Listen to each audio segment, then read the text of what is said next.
check out Rush Collectibles' awesome horror figures, including the first and only Winnie the Pooh Blood and Honey 2 figures. For more information, go to rushfigures.com. Remember, in the course of discussing movies, the host will spoil plots. You've been warned.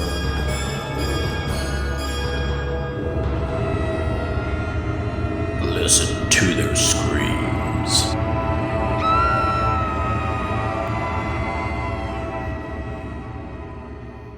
Greetings, ghouls and creeps, and welcome to Listen to Their Screams, a horror podcast that feels like you're chatting with friends. I am one of your friends, Dave, joined as always by our other friend, Ike. Ike, how are you? I'm doing pretty good. I am hungry. I don't know why. I had a light lunch, so when you're a big boy like me, that light lunch sometimes don't hit right. Doesn't carry you quite far enough, does it? That's right. So I'm ready for dinner, but that'll be after recording. That's right. Well, and on this episode, we are going to be reviewing the new movie Speak No Evil, but we will get there in just a bit. Before we get there, Ike, what did you watch this week? Yeah, so watched a couple things. Oh boy, trying now I'm gonna have to try and remember everything I watched. So I think I said this last time, but with the whole our like watch lists, just because me and Caleb both work. We just kind of pick and choose, and we watch whatever from either list, just whenever we feel like doing it. So we watched both the Hocus Pocus movies. Only one of them's on the list, but obviously if you watch one, you got to watch the other. Let's see. Other than Hocus Pocus, we did. Oh, what was it?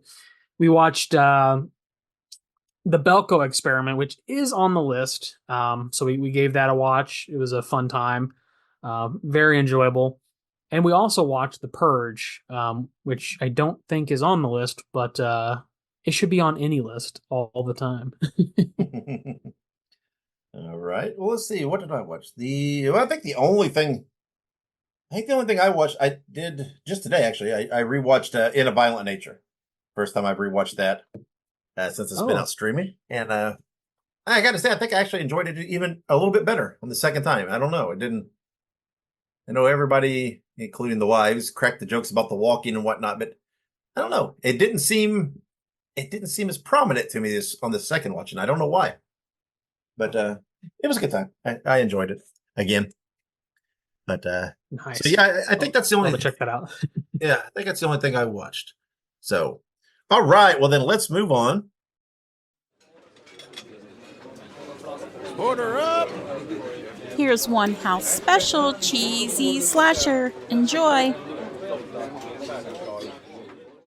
And it's time for our cheesy slasher of the week. This is where Ike and I give you a recommendation on a cheesy slasher from the past.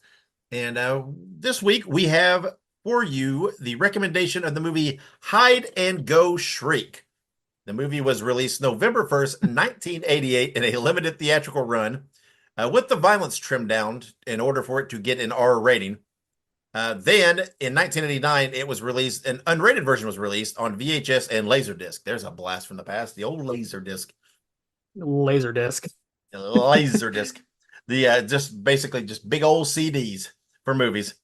And the movie was written by Michael Kelly, directed by Skip Skulnick, starring Bunky Jones, Britton Fry, Annette Sinclair, and more.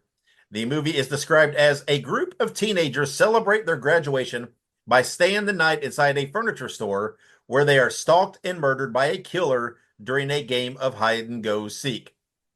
Yeah, it's just as peculiar as it sounds. I don't recall why they're. Oh, I think they're in the furniture store because one of their dads owns the furniture store, so I guess they thought that would be a fun place to hang out for the night, to be private, I guess. I don't know.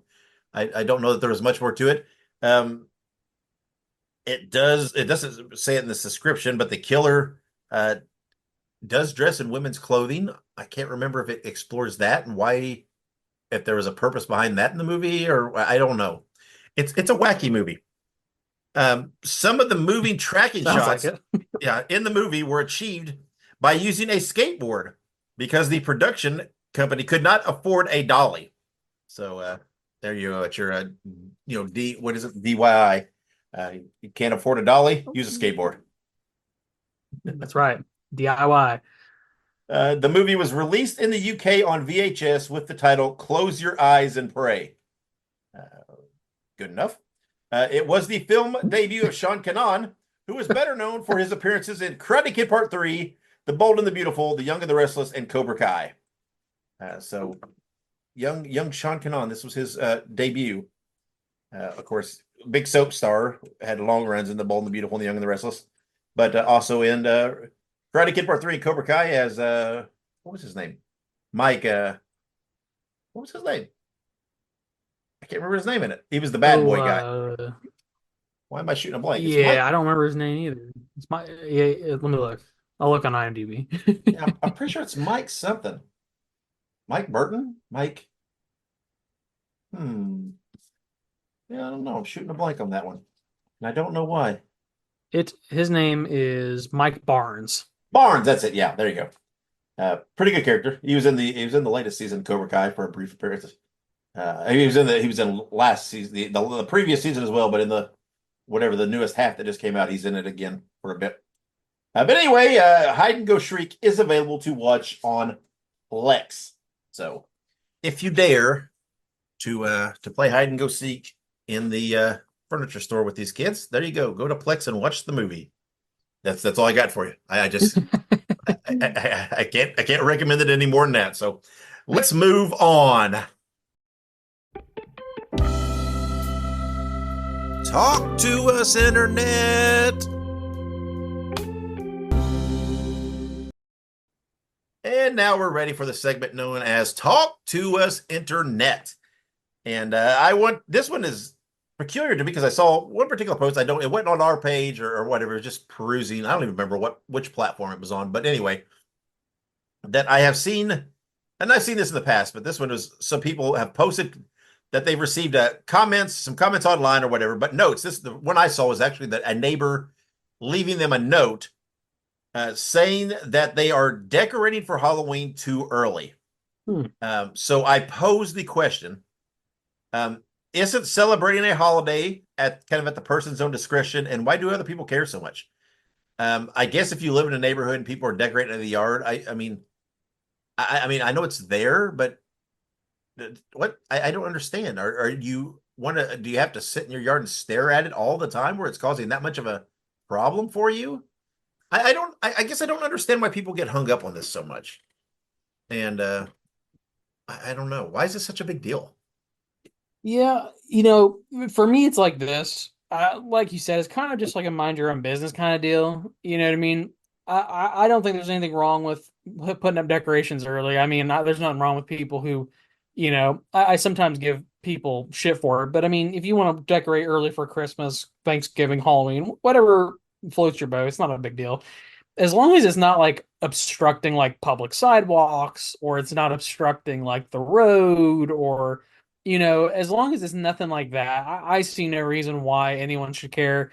The only thing that I could possibly think that, and they still shouldn't care, but I know some people live like in HOA areas. And like Yeah. I've never personally experienced an HOA, but I've heard nothing but bad stuff about HOAs. See, that would be something else. The HOA would step in then if there was guidelines of that and say something.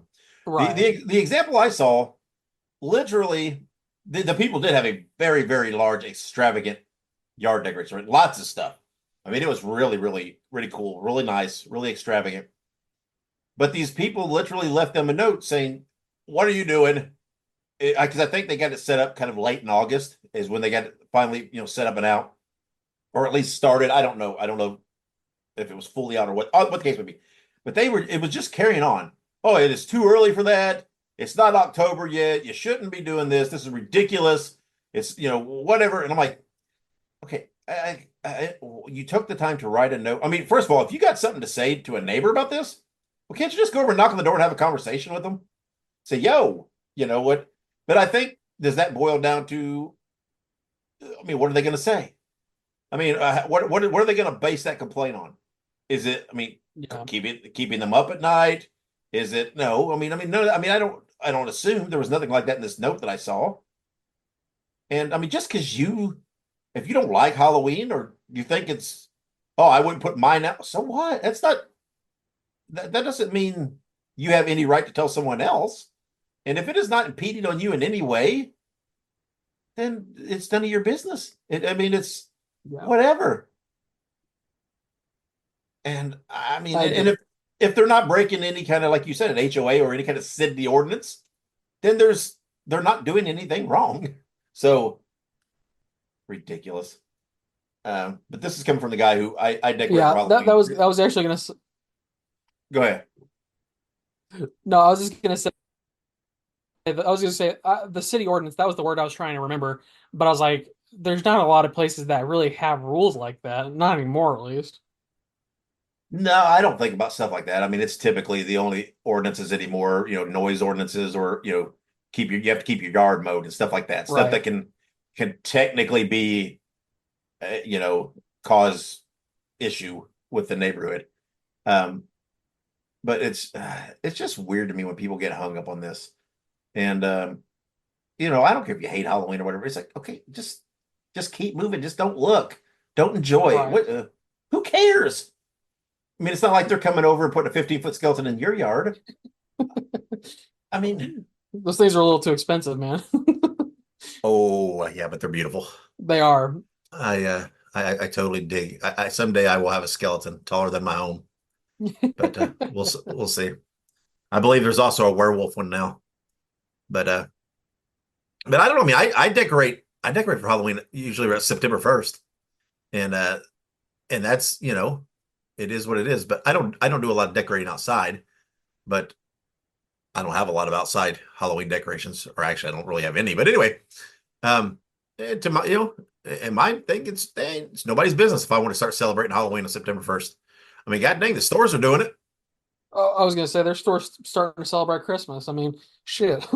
Yeah, I mean, do these people leave notes, to the stores? You shouldn't be putting that. I mean, come on. It's like, why are the Christmas decorations up? That's me though. I'm just like, bro, come on. It's not even November yet. Yeah. See, I don't have any issue. It's not the time thing, because I love Christmas. I love seeing Christmas stuff. My problem is it's like, let me enjoy Halloween. Let's don't overlap so much, because I'm in looking at Halloween stuff and Halloween decorations and I see Christmas, I'm like, ooh, it's Christmas. But I'm like, no, I don't want to go peruse the Christmas yet because I'm still trying to enjoy the Halloween. So that's my only qualms. It's like, once I get Christmas or Halloween over with, yeah, bring on the Christmas. I'm ready to go stroll that. But anyway, people just mind your own business and quit being assholes. So, all right, well, that's that for that. So let's move on. Top 3. And on this episode, we are going back to the old original, the top 3 list. And on this episode, we're going to talk and discuss our top 3 favorite James McAvoy horror movies. Ike, do you have your list ready? I surely do. Me too. So, Ike, kick us off. What is your number 3 favorite movie? All right. Well, first and foremost, James McAvoy does not have a huge discography, or I should say filmography. He's not a DJ. That we know of. That we know of. Hey, maybe he's spinning tracks. Who knows? He doesn't have he has a huge filmography, but not a huge horror filmography. Yeah. So number 3 for me, and this will make sense as we go along, is It Chapter 2. I love It Chapter 2. I think I've talked about it before, that I think it's the stronger of the 2 chapters. I know that they're both meant to be watched together, of course, but I just love Chapter 2 so much. I love the adult versions of the characters. So, obviously James McAvoy playing, I think there's Bill in the movie. Fantastic casting choice. So good. But yeah, loved it, Chapter 2. Yep. Totally agree. And I will, that's all I'll say right now, because it's on my list as well. So, and here we go. So my number 3, surprisingly, is honestly the movie we're discussing today, Speak No Evil. Here's my qualms about this, though. I like the movie. I enjoyed the movie. We'll discuss it more later. But my one hesitation and my one thing about not putting it on the list, hesitating to put it on the list is, and I'll discuss this more later, is I, I guess I have a little trepidation about calling this a horror movie. And it's some of my same old things I've discussed sometimes. I don't know that I classify it so much as a horror movie. But anyway, I did enjoy the movie. And especially if we're honing in on him in particular, he was outstanding in this movie. And we'll discuss that more later. But I think I enjoyed it enough that I slid it in there at number 3 for me. And maybe it's just the freshness on my mind that, brought it up. But, and we won't discuss much more because, again, that's our review later in the show. But that movie slipped in there at number 3 for me. So, Ike, what is at your number 2 spot? All right. My number 2 spot, and I kind of grouped these two together, but just because he plays the same character in both. Number 2 is Split/Glass. I love Split, and Glass is okay. It's the sequel to Split because it's talks about our boy and a couple other people that if you've never seen the movie, go check it out. It's really good.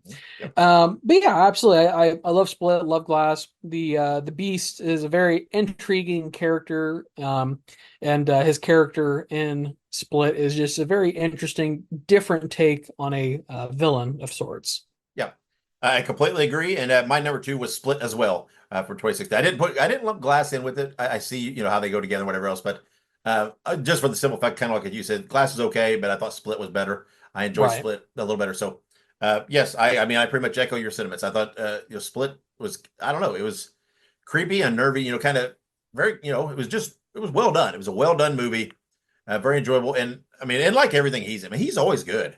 It doesn't Oh matter yeah. what he's in. What movie it is, whether it's horror or not. He's just incredible. So yeah, my number 2 spot was also Split. So all right, it's on to the number 1. So Ike, what is your number 1 favorite James McAvoy horror movie? Well, I mean, I'm kind of afraid to say it, but I think my favorite, and I guess we'll talk about it a little bit later.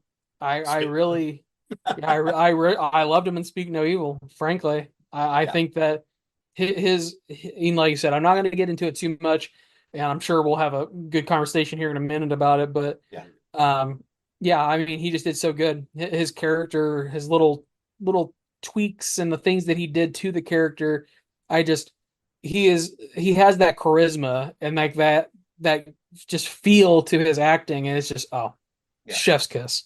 absolutely. Yeah. Yeah, again, I won't say any more. We'll talk more about this. I mean, I've got things to say, but we'll save it for the review. But yes, he was amazing in the movie. It was a fun movie to watch, but he was absolutely was no offense to anybody else in it, but he was spectacular. So He was.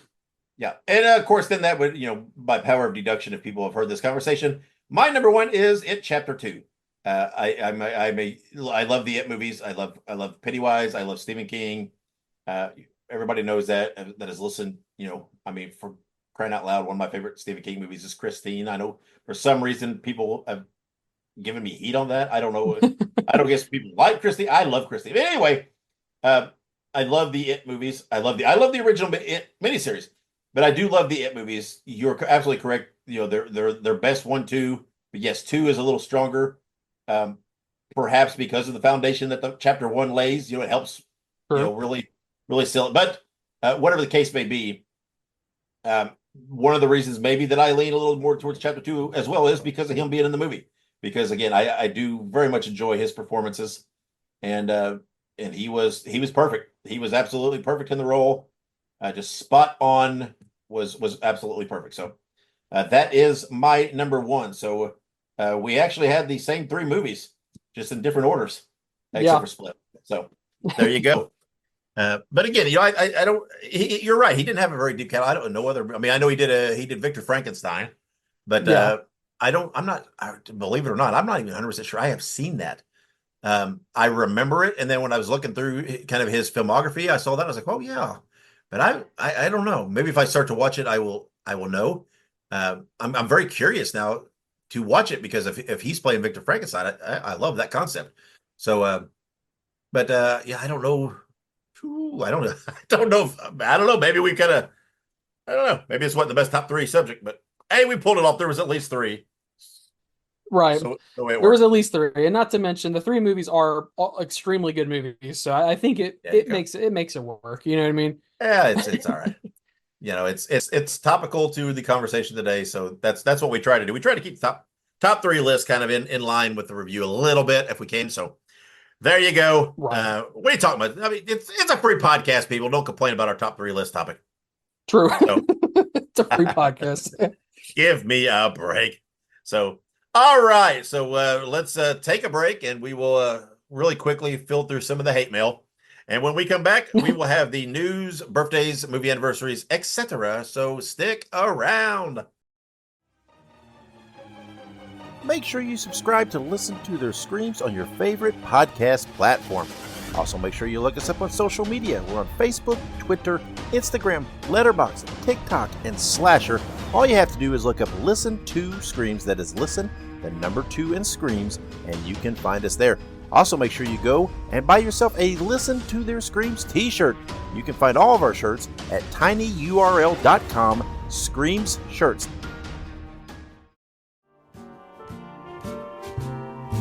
Spread the news. Spread the news. Spread the news. And welcome back with the news. All right. M. Night Shyamalan has teased that he has begun ideas for his 17th movie. So, yeah, I mean, we actually got an M. Night Shyamalan movie this year. It was Trap. Trap was extremely good. So obviously we're both super stoked to hear anything else that Mr. Shyamalan decides to throw at us. Absolutely. Yeah. And yeah, and it's kind of cool. I can't remember where he posted it about this and where this started. What platform it was on, but he said that this is his process, right? Once he finishes a movie, he pretty much gets a brand new notebook, and he starts in with the ideas and concepts for the next movie, and that's kind of how his process is. And he says sometimes it takes longer than others, whatever. But he did say that he has the new notebooks out. There's already some ideas going into it and flowing. So yeah, it's the idea process is begun. Don't everybody get excited. That doesn't mean we're getting a new movie next year or anything like that. It just means that, hey, if you enjoy his movies, he's at least plotting the next one. It's on its way. It might be a couple years, so give him a break, man. He just put out Trap, and it was pretty good. We had a recent review of that, so just calm down, go watch Trap again, and be cool. But no, it's still exciting to hear that he's already got the wheels turning for the next one. Yep, absolutely. That's a fun little process too, to just be like, yep, I already finished that movie. Let's rock and roll. Let's get that other one rolling. Yeah, can you imagine? Imagine that though. That means he has essentially. If he's always done that process. He's always done that process. That means he has a notebook for each one of his movies like that, just for that movie. That is so cool. And you imagine, I would love to see these, just to see what the ideas as they developed and what didn't make it and how it evolved. Fascinating. That is so cool. Honestly, it'd be cool if I would read that. Like if he put that into like a book format, I would straight up read that. It's so cool. Be very cool. Yep. Just it's one of those things where it's like with the creative process, everyone's different, but M. Night Shyamalan's a little extra different, I feel like. So he's a little extra different. Yeah, it'd be curious. Twists. Yeah, I'd be curious to see, do these ideas come out fairly fully formed, or do they, how much do they evolve over time, right? Or how much does he really come out and, oh, bam, here's the idea, and it's there, and it's just working out the detail. I would love to see what that looks like as far as his process goes. Yeah, I would be very, very, very curious, honestly. Like we said, he's got a very interesting mind, so I'm sure it'll be interesting to read. Yeah. But all right, moving on to Maxine will begin streaming on Max on October 18th. Oh, Lord, gotta love Maxine. I will not accept the life I do not deserve. Love that movie. Yeah. Such a good movie. Pearl and X are definitely great movies. Maxine's a great movie. I do like Pearl a little bit more than all of them, but Maxine's still a solid movie. Still solid. Yeah. I very much enjoyed Maxine. Of course, we got to, again, if people want to hear the full thoughts, we got a review in the archives. This is definitely an exciting thing to me. It's one that I'll probably rewatch when it hits the streaming. So when it hits the max, got to check it out.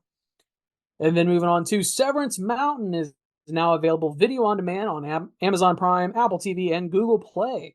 Also, be sure to check out our interview with writer and director Ethan Henry and our podcast archives. Always enjoy a good interview. Talking to Ethan was fantastic. We've already talked about it a lot, but he's a very cool dude. Very cool interview. I encourage everyone to watch the video version of the interview so you can kind of see his background a little bit. Like I said, he's in a tattoo shop. Got some cool stuff there. Always a fun time. yeah, it definitely was. And I watched it. I watched Severance Mountain the day it was released, and man, it was pretty good. I enjoyed it. Definitely.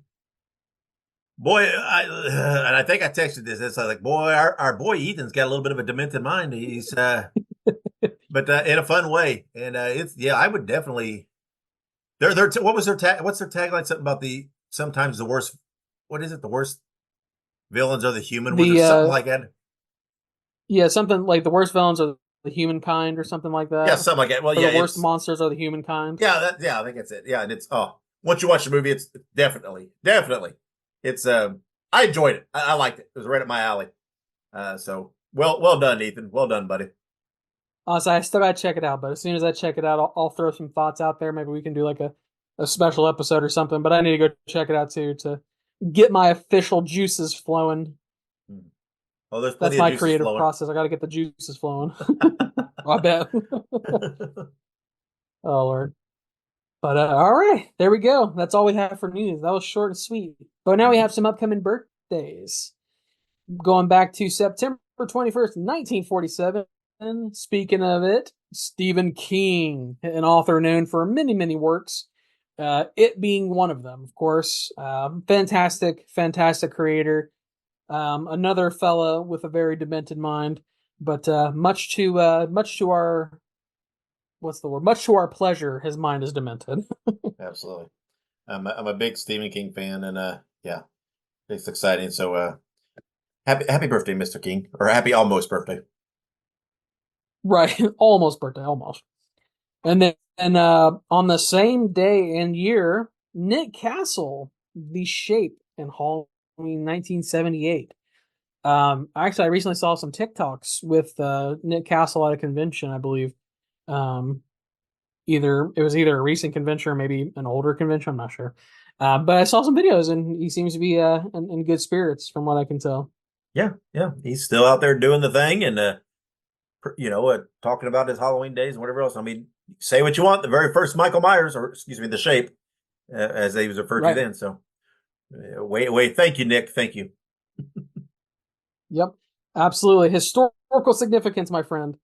And moving on to September 22nd, 1959, Mark Patton from Nightmare on Elm Street 2, Freddy's Revenge. I do remember him. I do remember who he plays. Obviously, Nightmare on Elm Street 2 is not as strong as an entry as some of the other entries to the franchise, but still, nonetheless, a very good Nightmare movie. Yeah. I mean, I enjoy it. Yeah, and poor Mark Patton. Oh, he'll probably always be known for that goofy dance scene in it, where he's whatever closing a drawer with his ass or whatever it was he was doing. So, but he was still very good in the role, very good in the movie, and and obviously, what was it?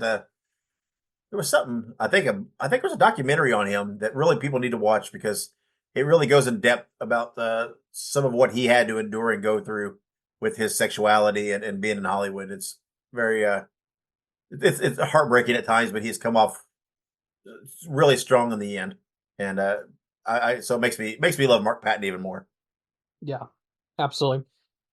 Honestly, I think I've seen the documentary you're talking about, because it is kind of sad, but at the same time, like you said, he's kind of had to take it in stride, unfortunately, because of the way the world is, which is unfortunate. But like you said, I think he came out the other side of it even better, and he's still here with us, and still making stuff and still doing what he loves. So I guess that's what matters. That's right. But very good. And then sharing a birthday with Mark Patton, just a mere what is that? 63 years later, September 22nd, 2022, Listen to Their Screams was born. I remember like it was yesterday, except for Yeah, it was 2 years ago. It's crazy. yeah. When I saw that little tyke in the hospital, and he was just, whatever. Yeah, yeah. He Almost was a two spooky years of looking. that's right, screaming. Um, almost a 2 years of doing the thing. So there you go. Yep. It's a good time. It's a good time. And like we always say, it's, making podcasts can be challenging, but when you're talking about horror movies, it's always a good time. Right. You got to enjoy it, or else it's frustrating. Correct. 100%. But very good. Happy birthday to us. I'll make sure to eat some cake for us later. If I have any Hmm. cake. I don't think I do. If I do, I'm eating it. And then moving on to some upcoming movie birthdays or anniversaries, if you will. September 24th, 2004, Shaun of the Dead. Shaun of the Dead is on our Listen to Their Screams watch list for September and October, so catch it when it comes up if it hasn't already. And yeah, I love Shaun of the Dead. Shaun of the Dead is easily one of my favorite of all time. It's not like parody movie, I guess you could call it a spoof movie. Yeah. Um, but yeah, it's so good. One of my favorites. Yeah. Mine too. And 20 years old. That seems surreal. Unbelievable. That it's 20 years, but I love Shaun of the Dead. Every time I watch it, I laugh just as hard as I did the first time. Such a great movie. Yeah, absolutely. It really is, and it's one of those movies that has aged really well. Yeah. Um, despite the time it was made in. Yep. Absolutely. Moving on to our other birthday, if you will, for movies. September 25th, 1998, Urban Legend. That's a good one. Urban Legend is a good one. I have seen it a couple times, and it's one of those ones that I revisit every now and then. But yeah, I haven't actually watched this in a little while, so maybe this will prompt me to do so. But I like it. It's a good little slasher. Yeah. Yeah. It is, and a very 90s cast. But yeah, Yeah. I haven't watched it. It's been several years since I watched it, so yeah, maybe I'll need to give it a rewatch here in Spooktober and for the first time in a few years. So it's a pretty fun movie. Yeah. Gotta love a little bit of slash, a little bit of stab, and if you add a little bit of cheese, makes it all the better. Right. But coming up next here is upcoming releases coming soon to a theater near you. Well, not really, but the Creep tapes, the newest installment in the Creep franchise, will be hitting Shudder on November 15th. On that day, the first two of these 6 episodes will be released, followed by another episode each Friday after that. Now, I've said it before, I'll say it again. I hate it when streaming services release shit episodically. That shit makes my blood boil. But I'll still watch it. I'll still support Shudder. I will just do so with a grimace because I just want to watch all of it. I just want to just binge it. Just want to watch it. Just want to get it inside of me. But I can't. I gotta wait weeks to watch it. Some bullshit.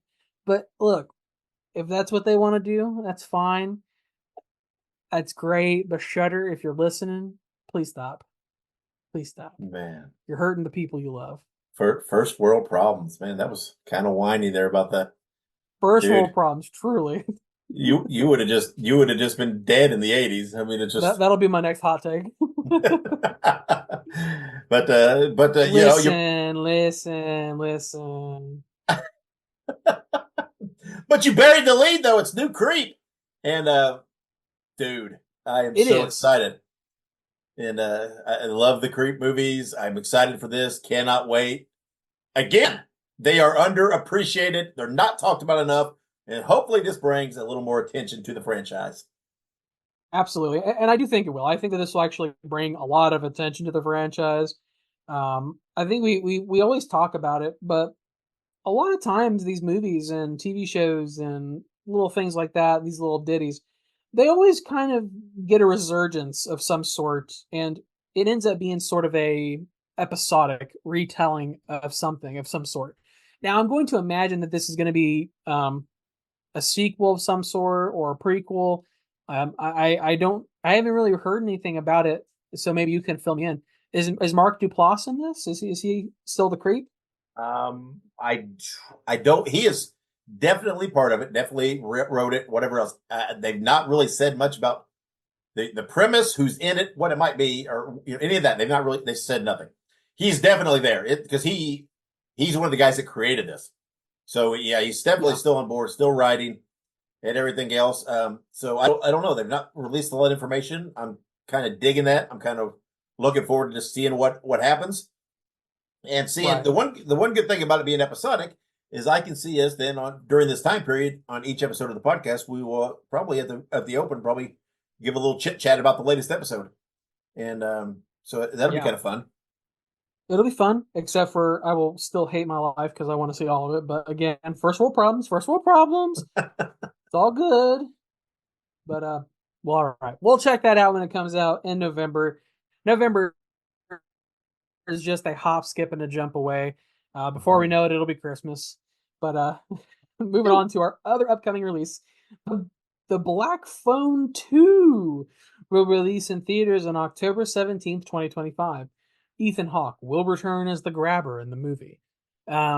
Obviously, we have reviewed the Black Phone movie. We both loved the Black Phone movie. We're super stoked for this. And if I remember correctly, this is supposed to be a prequel, right? I believe so. I think that's what they've said, yeah. And I know there's lots of people returning from the other movie and everything else. So it's not just Ethan Hawke. There's several people in it. So, but yeah, I think that's what they've said. Don't quote me on that, but I think so, yeah. I'm super excited because I think the first one made our top 5 of that year. I'm pretty sure. I want to say it did. I want to say that it did, in fact, reach our top 5. So, I mean, that just proves how strong that movie was. And I was very concerned when they said there was going to be a sequel, but I think my fears have been quelled for the most part. So I'm ready for it. Yeah, me too. Bring it on. Let's see what it is. That's right. I'll let you, like I say, we always say it, but we'll pretty much watch anything. I mean, yeah. There's not much that we won't watch in this line of business, I suppose. No. I watch a lot of stuff that I sit there and think, whoa, that wasn't worth it, but so be it, Right. Good times, but we'll watch it, we'll check it out. Even if it's the worst movie on this earth, you guys will still get a review, I promise. Not that anybody's out there like, yeah, get that Black Phone 2 review, my bad. A little Freudian slip, I guess. Anywho, but yeah, so we're excited. We'll check it out whenever it comes out, November next year, whatever they said, October, September, January. Anywho, before we get too crazy here, perfect time to let you know to listen. Oh my God, my brain is not working today. It's a perfect time to have you guys follow us on social media. Because apparently I have dementia and my brain is degrading in front of everyone right now. So it might not be too much longer. No, I'm kidding. But make sure you're following us because we always post about this stuff when it comes up. So when these movies come out, we post about it. When these movies are getting trailers, teasers, promotional pictures, we post about it as soon as we get it. So follow us on social media if you aren't already. And we're going to take a quick break. I'm going to try and figure out why I'm having, a miniature stroke or whatever. And when we come back, we will have our official review of Speak No Evil. This is Wrestling Nostalgia, the podcast that dives into wrestling history. Hey, wrestling fans, I'm Dave Dynasty, and if you enjoy podcasts that are knowledgeable and history-driven, then Wrestling Nostalgia is for you. With great guests and fun interviews, there are over 200 episodes in our archives. We chat with several first-time guests and often cover topics not discussed on other podcasts. Look up Wrestling Nostalgia on your favorite podcast platform and visit all of our links at linktr.ee/rasselpod. That is linktr.ee/RASSLEPOD. And remember, wherever you go, whatever you do, be good, be safe, and keep on growing. All right, and we are back here on Listen to Their Screams, and it is review time. As we've already spoken a little bit of it, but now it's time for the full review of Speak No Evil. The movie was written by James Watkins, Christian Taftrup, and Mads Taftrup. Directed by James Watkins, starring James McAvoy, Mackenzie Davis, Scott McNairy, Aslan Francesi, and Alex West Leffler. The movie was released September 13th in theaters and grossed 11.5 million on its opening weekend, which was good for number 2, behind the hot new movie Beetlejuice. So no harm done there. Coming in behind that one. Yeah. But we touched on it a little earlier that we both enjoyed this movie, and I did. It's a very enjoyable movie. When it first started, I thought, "Ooh, it's moving a little slow for me."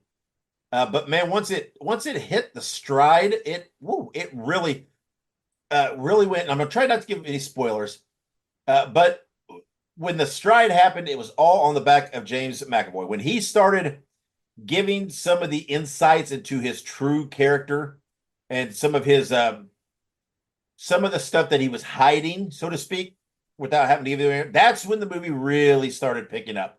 Is when you saw him starting to do that, because he was just masterful in how he did it and how he slipped these things in, and then with his acting, acted like it was nothing. It was like not a big deal. It was great. And as the movie and the story develops, it was well done by everybody involved. But again, McAvoy shined in this movie.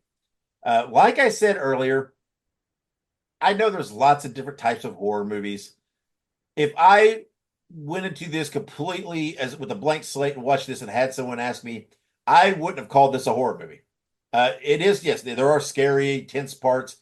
It's more of just more of a thriller. I mean, I don't know. This feels like a souped up big screen version of like almost a Criminal Minds episode or something. And I don't know that I would, my truest forms, I would call this horror. But then again, I know there's all these different genres. We've discussed this. Horror is a very loose definition for film. So I can see where it falls under, right? I mean, to me, there are cases, where thrillers, they can be classified as a type of horror, right? Because that is scary. And I get that. But I think we're flying a little loose with the horror on this, but still, if there's enough tension and stuff there that if that's your bag, it's still fun. It's still a good watch, and it just got better as the movie went. I mean, McAvoy he was building and building and ramping up, and was just incredible by the time the movie really got going. There were just a couple of spots that really did have super tension where you thought things were going to happen and then they didn't. And you're like, oh, come on. And it was pretty well. Some of the music choices in this film were absolutely brilliant to me, because they were, I've always said that uncharacteristic songs in these settings are creepy. They're spooky. They work. Right. And they did that in a couple of cases in this movie where they made a couple song choices that you wouldn't expect in this type of movie, but yet it just like it added to that tension and that creepiness, and it was really well used. I really liked it. And I'm pretty sure the one song is I think it's a Bengal song, and it's like you don't expect that in this kind of movie, but the way they used it, it worked. And not only that, they used it twice, and it really worked. And but it was, I mean, like I said, super fun movie. Like I said, it felt like it was starting slow at first to me, but man, once it hit that point, it was just unreal after that. It's like they set the table and then they're like, here comes the feast. And McAvoy said, here, watch this. And he took that thing on his back and just totally had your emotions going everywhere, because it's like, and it was truly a movie that kind of kept you guessing a little bit, because you didn't know. Again, like I said previously, I've not seen the original, didn't watch the original purposely before this one. So going into this, it's like, the motives and what's driving this story, I didn't really know, right? And you try guessing and whatever else, and you think you have an ideal, but you don't really have all the details. And I think they did a really good job of painting it where you had an ideal, but yet then they honed it in. It's like, ooh, there was a few details to that I didn't know that really makes it even creepier.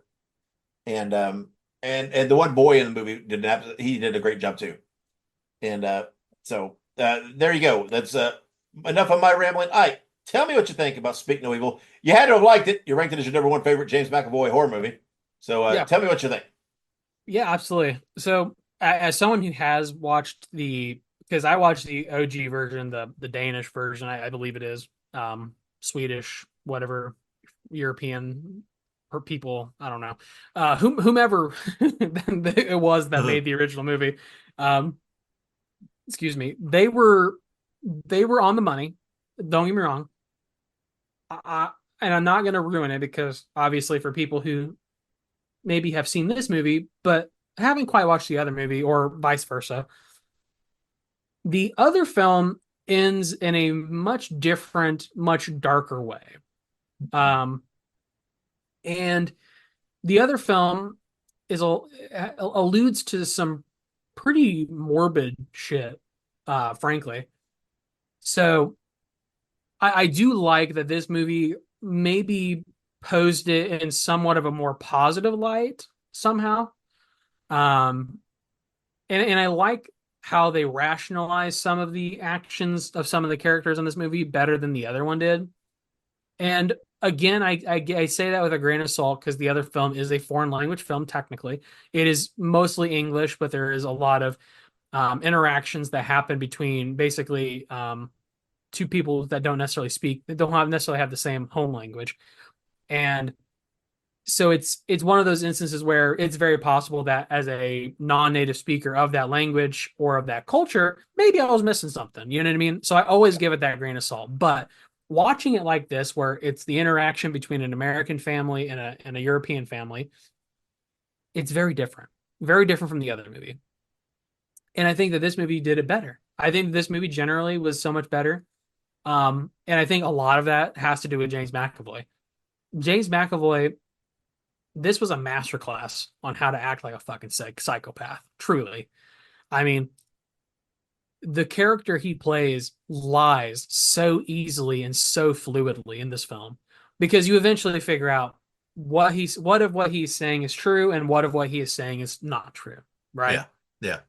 And he's very much one of those people that he lies like he breathes. So you're not really sure what's true, what's not true. And there's a lot of things you still don't know by the end of the movie. Yeah. And the ending of this movie is both jarring, but also like it's not as jarring as how the other movie ended. Let me say it like that. And there was just a lot of things about this movie that like I don't know. It just like you said, there were so many ups and downs. Like you're like, oh, what's gonna happen? What's gonna happen? Is it gonna do it? Is this gonna happen? Like, are we good? Like, or did they get away or did they get to this point or did they get here or what, And like you said, throughout the film, he slips it in a little bit, right? Yeah. He slips in a little bit of that psychopath, but he snaps out of it quickly because he's playing a game, right? He's enjoying himself. He's having fun. Yeah. And it's just, I don't know. Obviously, from the trailer, from people who can tell, everything starts out relatively normal. You know what I mean? Yep. You kind of like James McAvoy's character. You know what I mean? You kind of sympathize with him. Yeah, but it's like early on, you actually the honestly the other dad seems like more of a weird asshole kind of guy. He just seems does. Yeah, at first. So no, absolutely, and that's what I was gonna say is the other like the quote unquote traditional protagonist, I guess you could say, of this film. He like you say, kind of seems like a dickhead. It's very much different. Where by the end of the film, you're like, yeah, okay, this is so much different than how this film started. This took a complete 180 from where we started to now. And it's just, oh man, it was just so good. And like I said, James McAvoy truly is probably one of the best parts of this movie. Everyone did a fantastic job. Like you said, the little boy, I don't remember his name, is it And? Is that his name? I can't remember. But yeah, I don't know.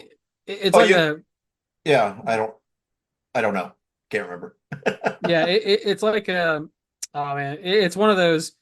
It's like it's a European name. I don't know. Yeah, yeah, but anywho, the kind of long and short of what I was getting to is, this film did a lot of great. It's A-N-T, like the bug, I guess. All right. But like I said, this movie's super good. If you have not seen the original, I would watch this one first and then watch the original. I kind of wish that I had that experience, just because this one is better in my opinion. And I think that I kind of understand some of the things that happened in the original movie a little bit better, because for the most part, this movie is an essentially shot for shot remake of the original for like the first like 30 minutes. Yeah. And then it starts to deviate a little bit. Not to say that you should watch the original, because the original still has some stuff that's different from this movie. They're very different movies, truly. If you took out the first 30 minutes, they're completely different movies. Um, and I believe that the only person who shares a name with a character is Agnes. Everyone else's names are different. So, Oh, okay.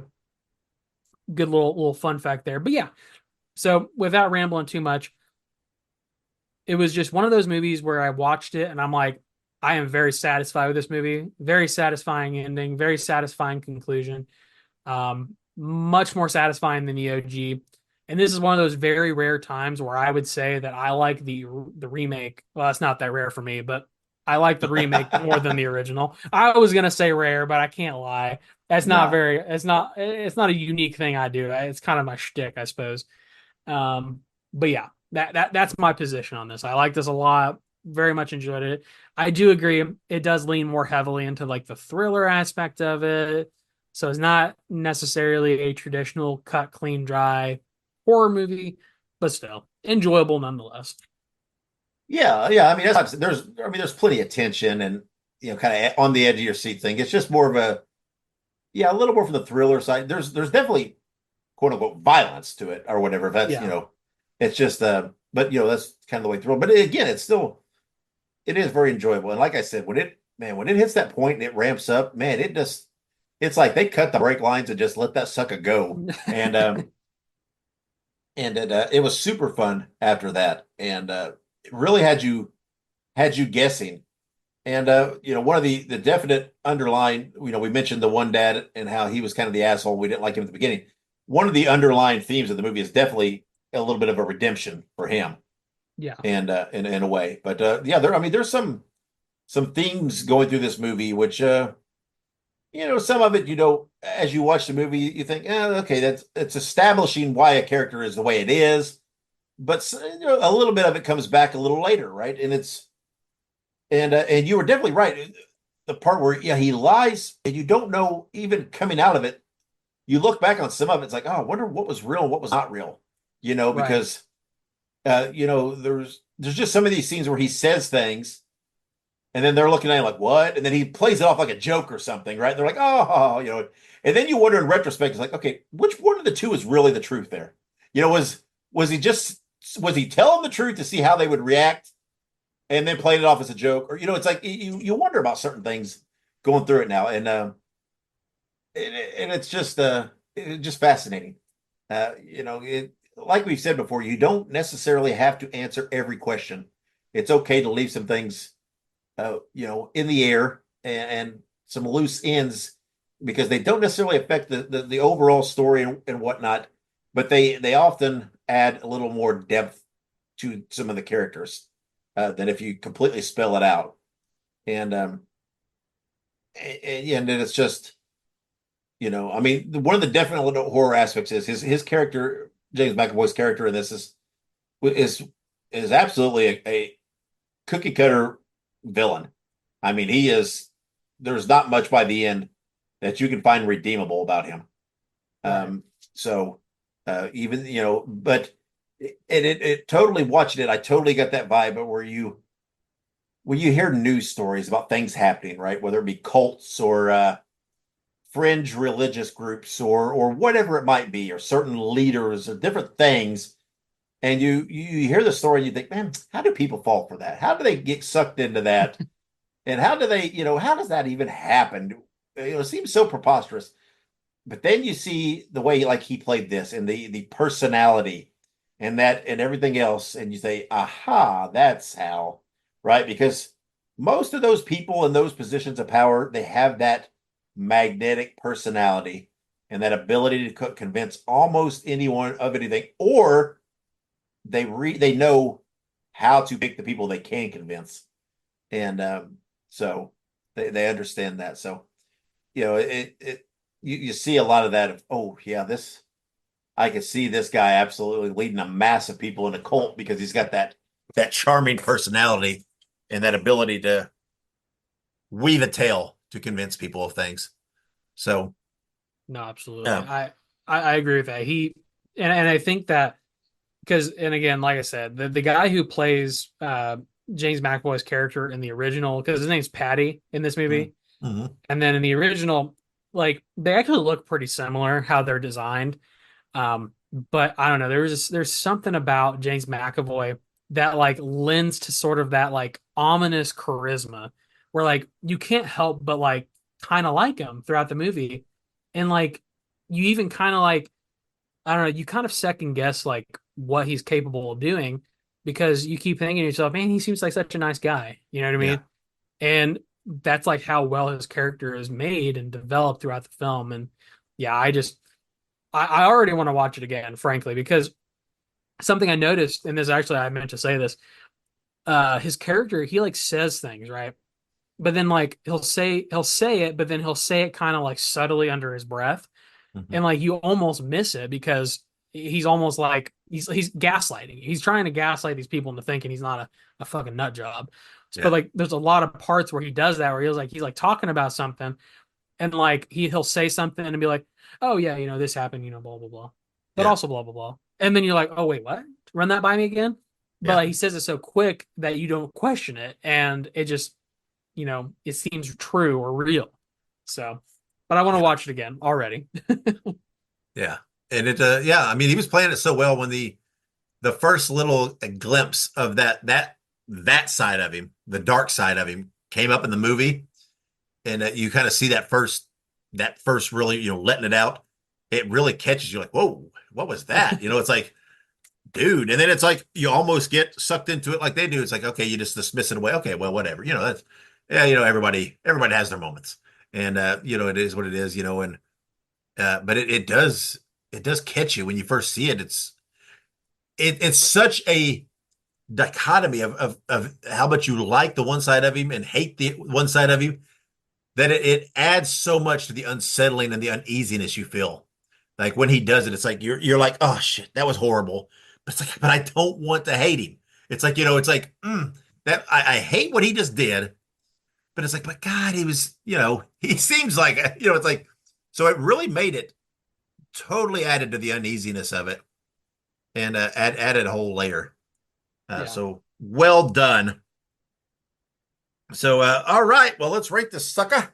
So Ike, out of 5 screams, what are you giving Speak No Evil? Well, maybe perhaps just a little bit. This might be a little crazy, but looking at the 2 films, because obviously I've seen both, I would give the original like a 3.5. And since this one's better, in my opinion, I have to give it a 4. I think this is one of my 4s this year. Yeah, it was just, I liked it a lot. You know what I mean? And this is all based on enjoyment too. And that's the big thing that we always say is, what we rank these films is not based on anything other than how much did we enjoy this movie. And I greatly enjoyed this movie. I greatly enjoyed having the background that I did and being able to look at this through maybe a different lens, perhaps, but still such a good movie. Yeah, so well, strong stance there. I'm thinking I'm giving it a 3.5. And that is mainly held back just a touch by that little gnawing thing in my head of it's hard for me to label it a horror movie, even though it has some elements to it. So it's that little part of if we had a thriller suspense movie podcast, this might be a 5 for me or something. It's like might be off the charts, but there's just that little part of me that holds back. But that is not to undermine at all how much I enjoyed watching this movie. Yeah, and how fun it was, and damn how good James McAvoy was. I know we've said it, and it just can't be said enough. He is, man. If you take him out and put someone that couldn't carry the ball quite like he could, and it's just not the same movie. It's just not gonna come across the same. And I mean, he totally man, you totally believed him in this movie. And I mean, there were even legitimately even parts of the movie where things were happening, and I legit felt concerned for the actor playing the other role. It's like something would happen. I'm like, well, you can't do that to that other actor. You know, that's over the line, man. How the hell, man? That's got to be weird. And because you honestly think to yourself, well, how the hell they film that without making it be just weird and uncomfortable? And it's like, I don't know. It's just wild. A wild movie. But definitely a fun watch. I highly advise people go out and watch it in theaters. And then again, this is going to be one of those movies. We've said this before about some. When this sucker hits streaming, this thing's going to be huge. This thing's good. This thing's going to get so many streaming views because this is that perfect movie that has it actually has a really broad appeal, but yet a lot of the people you don't get, except for the big movies. There's not these super big amount of massive people that's going to theaters right now. But when this is streaming, this is just going to be. This thing's going to just be. I think it's going to be streamed like crazy, and I know I'll probably when it hits streaming, I'll probably watch it first day where you watch it, and but definitely a fun watch. And speaking of a fun watch, we didn't really have a new release so much for next week, so we're going with a newish release because next episode we are going to review Creeping Death, which just came out a week or two ago. And is available on Screenbox. I've already watched this. I'm going to rewatch it again before the review. But this is a super fun movie. And we posted that on the social media when it came out. I think it came out last week. I think it came out on the 10th, if I'm remembering right. And we posted, on the social media that, man, this is a super fun movie, especially to watch this time of year. And this is one of those movies. I'm not going to, I know I'm giving away some. But this is one of those movies that's probably going to be in my Spooktober rotation from here on out that I'll rewatch just because it fits into the season so well. And It's a super fun movie to watch. And we are reviewing it next episode. And I'm super excited for that. And, we haven't recorded it yet, but there is an upcoming interview that we have scheduled with writer, director, and actor from this movie. Matt Sampere, I think they say Sampere. Matt, I apologize if I butchered that. We'll get that nailed down before we talk to you, or at least we'll get it nailed down before we record when we talk to you. But anyway, we do have an interview scheduled with him, so watch for that forthcoming as well. If you are really digging Creeping Death like I am, then you can hear our review, and then soon after, in the near future after that, you can hear our interview with Matt, who wrote the movie, directed the movie, and stars in the movie. And does a great job. And this is definitely if you follow him on social media and you see some of his posts about this movie, this has been a passion project that they've been working on for quite some time, and that he's really worked hard to bring to fruition. And it's doing really well on Screenbox. I think it's hanging in there around number 3. And when you have a platform that's got the Terrifier movies and such like that on it, and it's we've talked about some of the past, Frogman and Life of Bell and some of those movies that we really dug on Screenbox, and there they were up high in the top 10 for a while. So it seems like everybody agreed with us. Well, Creeping Death is the same deal. It's holding around number 2, number 3 on their top 3 or top 10 views. And anyway, fun movie. Go watch it on Screenbox. Get prepped for us to review it next week. And like I said, I'll be rewatching it again before the review because I've been wanting to rewatch it anyway, but I'm going to save it now for prior to the review. So once again, thank you to the wives for all their support and everything else. We will have them on very soon for another episode or installment of Wives Rebuttal. It's about that time, Ike, so brace yourself. I'll brace myself. You might make sure you have an adult beverage in hand for that night. But anyway, that's coming up. We're due to hash it out with them again, so we'll have to get with them and see what they want to discuss. They're never short on suggestions and ideals. So that's coming up for those of you who enjoy that segment, which many of you do. Yes, our wives have fans of the show, and it's just Monica does never fails to remind me of that. So, but also thank you to all the listeners and followers, both of us and of the wives, whoever you are. Thank you for supporting the show, listening to us, interacting with us on social media.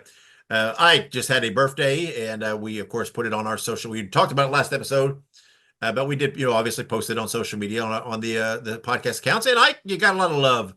People wishing you a happy birthday and lots of likes and everything else. Just on the standpoint of the podcast, so just we have some great listeners and followers. Yeah, absolutely. Love our listeners, love our followers, except for the ones that like the wives. Well, what are you talking about? We love the wives, so we got to. Yes, but they keep making us bring them back on. I know. I'm surprised. We're about due for someone to do that post. Hey, when's the wives going to be back on? Because it always happens. Always happens. It'll happen after this. Probably it's about due. And yeah, so. But there's definitely there's always comments every time we do a wives spin off. Hey man, the wives are great and whatever else. And I'm like, okay, yeah, but you got them in little doses here and there. Just keep that in mind. But no. I kid to an extent. So there you go. But anyway, before we close this out and get out of here, anything you want to throw in?